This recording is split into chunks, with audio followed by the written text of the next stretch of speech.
जय गुरुदेव। परम पुरुष गुरुदेव जी, जय गुरुदेवय नाम। अलख अगम्य की पार में स्वामी तुम्हें प्रणाम। कोटि कोटि करूं वंदना, अरब खरब प्रणाम। चरण कमल बिसरू नहीं, जय गुरुदेवय नाम। परम पूज्य स्वामी जी महाराज, आप सभी प्रेमियों, मालिक के चरणों में कोट कोट प्रणाम।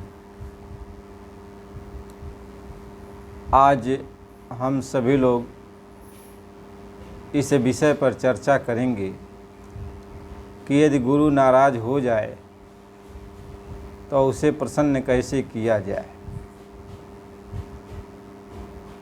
ये तो बात कहने में तो बहुत सरल लगता है, लेकिन हमें अब गुरु के बारे में समझना है।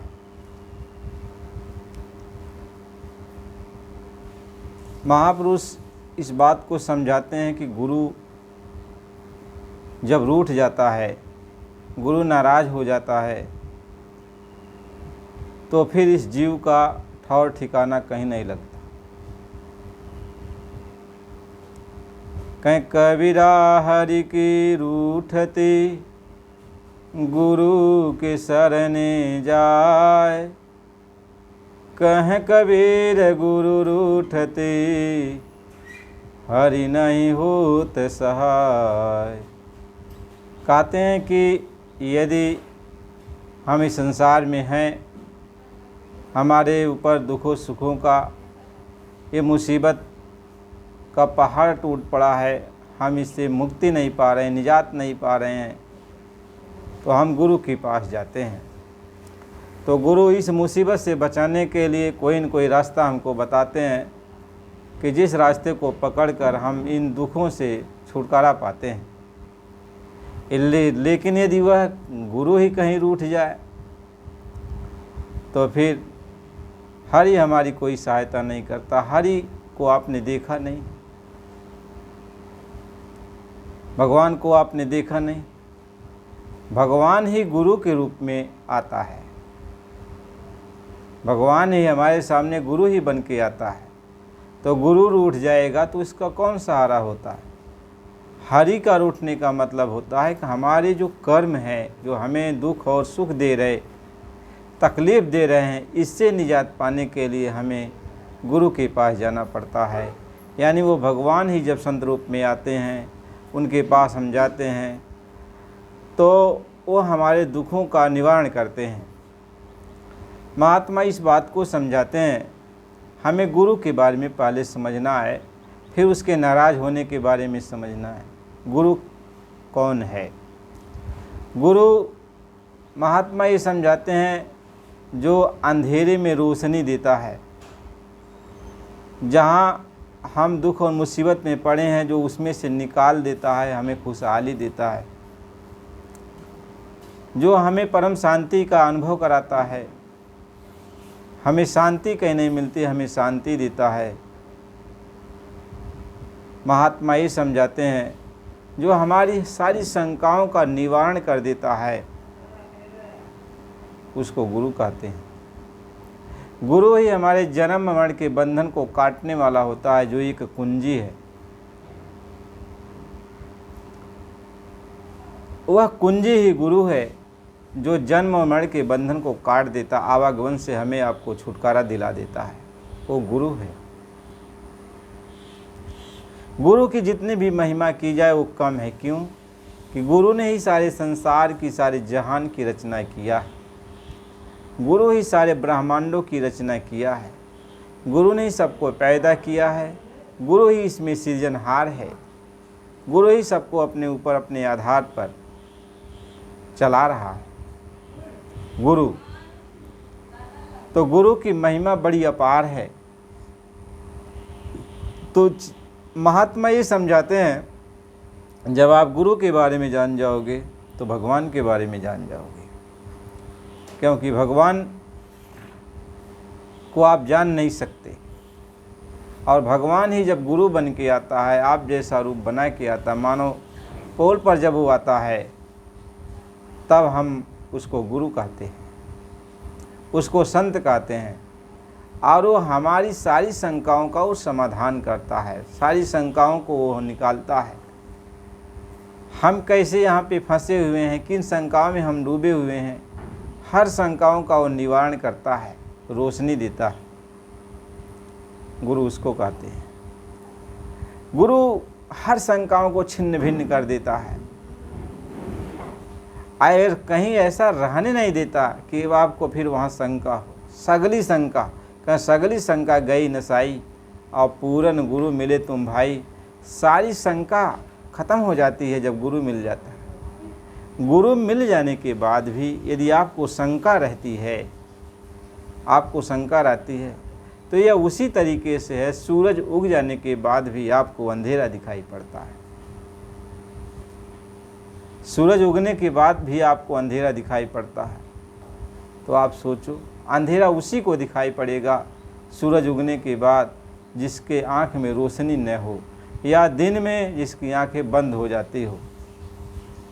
यानी रोशनी आने पर, सूर्य उगने पर जिसकी आंखें बंद हो जाती हो, उसको क्या कहते हैं? उल्लू और चमगादड़ कहते हैं। इनकी जब रोशनी आती है, यानी सूर्य जब उगते हैं, तो इनकी आंखें बंद हो जाती हैं। किसी ने ऐसे आपस में चर्चा हो रही थी, तो सारे पंछियों ने जब सुबह सूर्य उगे तो सूर्य के बारे में सभी पंछियां जो है अपना चहल पहल मचा रही थी कि आज सूर्य उगे और बहुत अच्छा समय था। तो शाम के समय, रात के समय सब पंछियां आपस में चर्चा कर रही थी। तो अब इसके बाद जो है चमगादड़ जो है वो कहने लगी कि सूरज तो नहीं होता है, हमने सूरज को देखा नहीं है। तो ठीक है, चलो गुरु के पास हमारे। तो जो गुरु के पास गए तो उनका गुरु जो था उल्लू था। उल्लू के पास चमगादड़ जो है और पंछियों को लेके पहुंचा। तो पंचायत होने लगी रात के समय, क्योंकि पंछियों को जो होता है, उल्लू और चमगादड़ को छोड़कर पंछियों को दिन में भी और रात में भी दोनों तरफ दिखाई पड़ता है। तो वो पंछी जो है इकट्ठा हो गई, तो चमगादड़ की आंख तो रात में खुली जाती है और उल्लू की भी आंख खुली रहती है। तो उल्लू से पूछा गया, उल्लू ने कहा कि सूरज नाम की कोई चीज़ होती ही नहीं है। उल्लू ने कहा सूरज नाम की कोई चीज़ होते ही नहीं है, ये सारे पंछी झूठ बोलते हैं। महात्मा ये समझाते हैं, गुरु मिलने के बाद भी, पूरे सद्गुरु मिलने के बाद भी जिसके अंदर शंकाएं होती हैं, उनको उल्लू की श्रेणी में रखा जाता है। उनको उल्लू की श्रेणी में रखा जाता है कि यानी वो जीव जो है, वो जीव उल्लू है। उल्लू का मतलब है वो जीव अज्ञानी है। अज्ञानी जीव उसको कहते हैं जिसको यदि जानकारी भी दी जाए फिर भी उसके कोई पल्ले नहीं पड़ता, उसको मूर्ख कहते हैं। कहे मूर्ख हृदय निचित, जो गुर मिले बिरंचि सम, फूलहि फलहि न बेद, यद्यप सुधा बरसहि जलत। कहते हैं कि जैसे बेद फलता फूलता नहीं है, चाहे अमृत की वर्षा की जाए, कुछ भी हो, इसी तरीके से मूर्ख को ज्ञान नहीं होता है। कहे मूर्ख को समझाते ज्ञान गांठ का जाए। मूर्ख को समझाने पर आपके पास जितने ज्ञान है सब चला जाएगा, सब खत्म हो जाएगा। सारा ज्ञान आप समझाते समझाते आपके सारे ज्ञान खत्म हो जाएंगे, लेकिन मूर्ख के हृदय में चेतना नहीं आएगी। उसको ज्ञान नहीं होगा। महात्मा इस चीज़ को समझाते हैं। तो गुरु जो होता है वह सभी शंकाओं का समाधान करता है।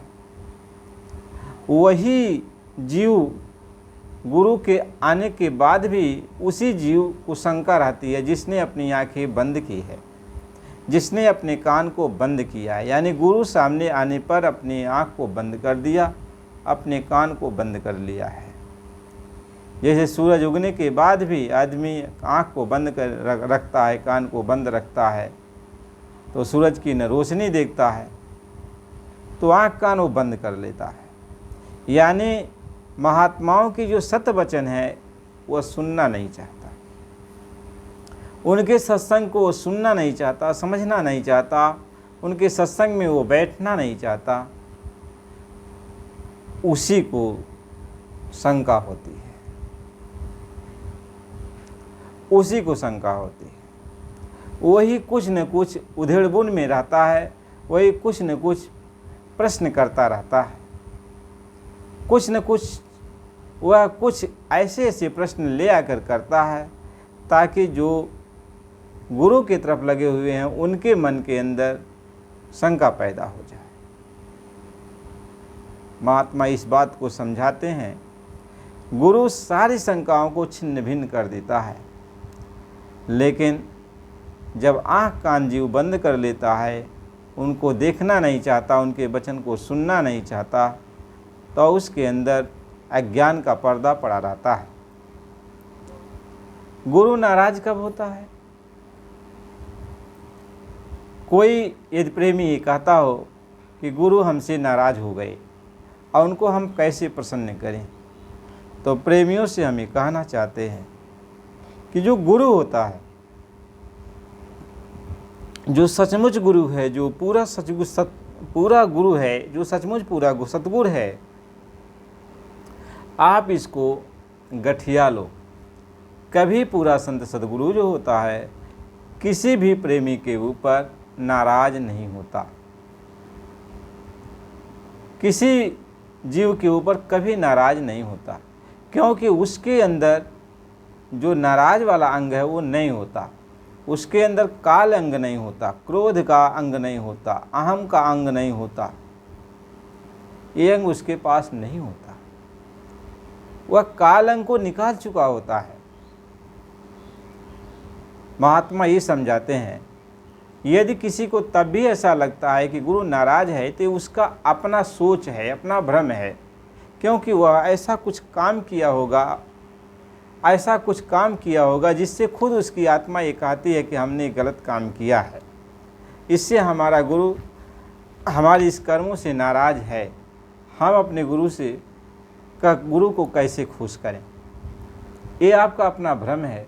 फिर भी आपकी शंकाओं का समाधान करने के लिए महात्मा समझाते हैं, इसका एक उपाय है कि तुम सुमिरन ध्यान भजन में लगे रहो, और गुरु की कहीं यदि सेवा मिलती है, सत्संग मिलता है, तो उसको सुना करो। इससे तुम्हारे अंदर जो पश्चाताप है आएगा, और वही पश्चाताप तुम्हारे अंदर की सारी शंकाओं को ख़त्म कर देगा, और मालिक की दया का तुम्हारे अंदर अनुभव होने लगेगा। इसलिए गुरु कभी नाराज नहीं होता। वो मालिक है, जो कुल मालिक है, वो कभी नाराज नहीं होता। नाराज वो होते हैं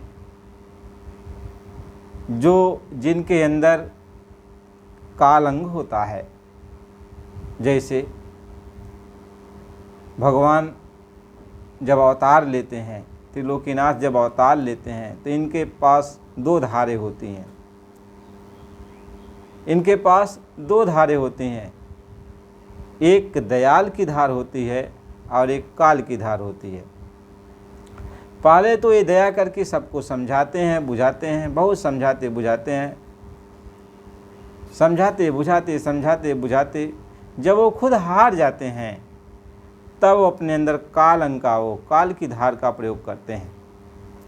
यानी जब साधु स्वभाव में नहीं कोई समझता है, तब उसको दंड देते हैं।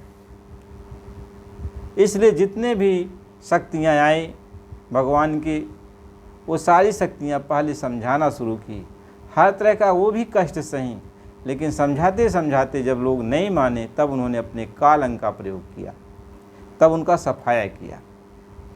इसलिए कहा यदा यदा ही धर्मस्य गलान भवति भारत अभूतानाम अधर्मस्य परित्राणाम साधूनाम संभवानी जुगे जुगे।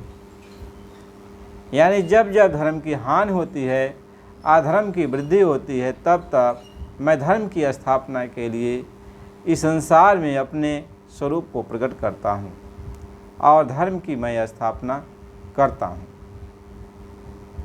महात्मा इस बात को समझाते हैं। इसलिए गुरु यही कहते हैं कि जब जब होई धर्म की हानि और बाढ़े असुरे महाअभिमानी और तब तब प्रभु धरी मनुज शरीरा हरय कष्ट भवे सज्जन पीरा। कहते हैं जब जब धर्म की हानि होती है, अधर्म की वृद्धि होती है और पापी इतने बढ़ जाते हैं कि साधु संतों महात्माओं को पूजा पाठ भजन करने में भी दिक्कत होने लगती है, उनके ऊपर भी ये अत्याचार करते हैं, तब वो भगवान अवतार लेते हैं और अवतार लेकर साधु महात्माओं की, सज्जन पुरुषों की रक्षा करते हैं और दुष्ट आत्माओं का संहार करते हैं। महात्मा इस बात को समझाते हैं। इसलिए बराबर सत्संग में लगे रहना चाहिए और अपनी सारी शंकाओं का समाधान यदि चाहते हो तो सत्संग में जाया करो। महात्माओं का सत्संग ही आपको सही दिशा देगा, सही मार्ग बताएगा, क्योंकि ये शरीर जो है चंद रोजा है, थोड़ी समय के लिए है। कब यह शरीर से निकलने का बुलावा आ जाए कोई जानता नहीं है, कब श्वासों की पूंजी चली जाए तो कोई जानता नहीं है। इसलिए जब जब आपको याद आवे, समय मिले तो भगवान के नाम का भजन करो, भगवान के नाम का जाप करो, प्रभु की भक्ति करो। महात्मा इस बात को जब समझाते हैं कि हर पल डरते रहो, हर समय ये डरते रहो कि कब समय आ जाएगा, कब हमारा बुलावा होगा। तो जाने के पहले हमें अपने काम को बना लेना चाहिए, हमें अपने काम को कर लेना चाहिए। यही सबसे बड़ी बुद्धिमानी है। कहें क्रोध की दैत्य बुद्धि बिनु दैत्य के बिनु अज्ञान, माया बस पर छिन्न जड़ जीव के इस समान। महात्मा ये समझाते हैं कि जहाँ अज्ञान होता है, जहाँ माया से ग्रसित जीव होता है, मोह माया में मैं तय में लगा होता है, वहीं पे ये क्रोध आता है। जब मैं तय की भावना है, अपने पराई की भावना है, तभी लोभ भी जागृत होता है, मोह भी जागृत होता है, वासनाएं भी जागृत होती हैं। लेकिन जब ये भावनाएं खत्म हो जाती हैं, कहें सब में प्रभु में सब देखें जगत, तो कई सन करें विरोध। जब वो सब में ये देखने लगता है कि सब में वो मालिक का ही नूर है, वो प्रभु की आत्माएं सभी में ही मौजूद हैं, तो विरोध किससे वो करेगा? क्योंकि सारी आत्माएं तो रब की है, सारी आत्माएं तो उस भगवान की हैं, परमात्मा की है, तो विरोध किससे करेगा? तो सच्चे माने में जो कुल मालिक है, जो भगवान है, वह कभी नाराज नहीं होता।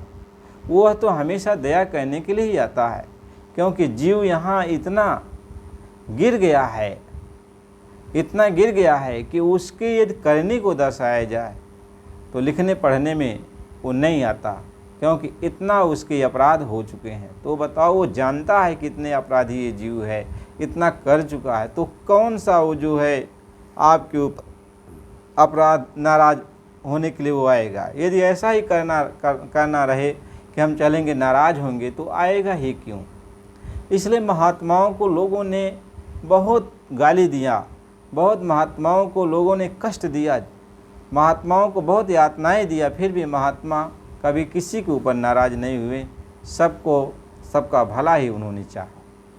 संत कभी नाराज नहीं होते, क्योंकि वो ही कुल मालिक होते हैं। वो तो मानव पोल पर जब आते हैं तो मानव जैसा भेष बनाकर, हमारे आप जैसा वेशभूषा बना करके वो हमें आपके, हमको, आपको, सबको समझाते रहते हैं। फिर भी कोई मानता है उनकी बात को और कोई उनकी बात को नहीं मानता है। वो हर तरह से समझाते हैं, लेकिन जब कोई मान जाए तो उसका भला हो जाता है, नहीं मानता है तो अपना ही नुकसान करता है। उसमें महात्मा की नाराज़गी की बात थोड़ी है। महात्मा एक दो जीव के लिए नहीं आते। संत जब आते हैं, वो मालिक जब आता है तो एक दो जीवों के लिए थोड़ी आता है, वो तो सभी जीवों के लिए आता है। वो सोचता है कि सभी मेरे हैं, सबको ले चलूँ, तो सबको समान रूप से उपदेश देता है, सबको समान रूप से समझाता है। तो कोई तो उनकी बात मानता है, कोई उनकी बात को मान के चलता है फिर हट जाता है, कोई उनका विरोध करने लगता है क्योंकि वो महात्मा को अपने ही जैसा समझते हैं। इसलिए प्रेमियों, आपकी शंकाओं का जो निवारण है, समाधान है, आपको मिल चुका होगा। गुरु कभी किसी से नाराज़ नहीं होता, इसलिए प्रसन्न करने का कोई सवाल ही पैदा नहीं होता। वो हमेशा प्रसन्न है आपके ऊपर। बस वो जो मार्ग बताए हैं गुरु, उसी मार्ग पर आप चलते रहो, आप चलते रहो, आपका भला हो जाएगा। वैसे चलते में, उठते बैठते, खाते पीते, सोते जागते में, घूमते टहलते में कहीं न कहीं जीव से अपराध हो ही जाता है। तो वही अपराध गलान का कारण बन जाता है। हम ये सोचते हैं कि हमारा मालिक इस अपराध से नाराज़ हो गया है और हम मालिक के सन्मुख नहीं जा पाते। नहीं, मालिक नाराज़ नहीं है, लेकिन हमारा कर्म ही हमको दबाता है, हमें मालिक से दूर करता है। तो हमें मालिक के पास जाना चाहिए, उनका दर्शन करना चाहिए, उनका सत्संग सुनना चाहिए, उनके चरणों पर गिरना चाहिए और उनसे अपने जो गलती हो गई है उससे कह करके मालिक से और क्षमा याचना कराना चाहिए। उनकी कृपा हो जाती है तो जो पाप बन जाते हैं वो पाप भी खत्म हो जाते हैं। महात्मा इस बात को समझाते हैं। इसलिए प्रेमी भाई बहनों, सत्संग की बड़ी ज़रूरत है। सत्संग जब बराबर मिलता है तभी जीव का भला होता है, और सत्संग नहीं मिलेगा तो जीव का कल्याण नहीं हो सकता है। इसलिए सत्संग बराबर सुना करो। हम नए प्रेमियों से गुजारिश करते हैं कि यदि आप अभी नए हो और सुन रहे हो तो आप चैनल को सब्सक्राइब कर दीजिए, ताकि जब भी सत्संग जाए तो आपके पास पहुँचे और आप उसको ज़रूर सुने, उस पर अमल करेंगे तो ये ठीक रहेगा। क्योंकि यहाँ जो सच्चा ये सत्संग है, मालिक की जो वचन है, भगवान की तरफ ले जाने वाली जो प्रेरणादायक वचन है, इसमें किसी की निंदा चाहे चुगलाई नहीं की जाती है। किसका कोई निंदा करेगा जब सभी भगवान के ही रूप हैं, सभी भगवान के ही बच्चे हैं, मालिक के ही बच्चे हैं, तो निंदा चाहे चुगलाई कहाँ प्रश्न उठता है। यहाँ सिर्फ आत्मा को जगाने की बात है कि ये आत्मा यहाँ पे कितना कष्ट पा रही है, कितना तकलीफ़ उठा रही है, नरको 84 का कितना इसको बार बार जो है चक्कर काटना पड़ रहा है। यह आत्मा का कल्याण कैसे संभव हो, यह बताया जाता है। इसलिए प्रेमी भाई बहनों, आप नए हो तो चैनल को सब्सक्राइब कीजिए, लाइक कीजिए, और हमारे पुराने भाई बराबर आप जो है सत्संग को सुना करिए, और नए भी भाई बराबर सत्संग को सुना करो, और सत्संग बराबर जाता रहेगा। जय गुरुदेव।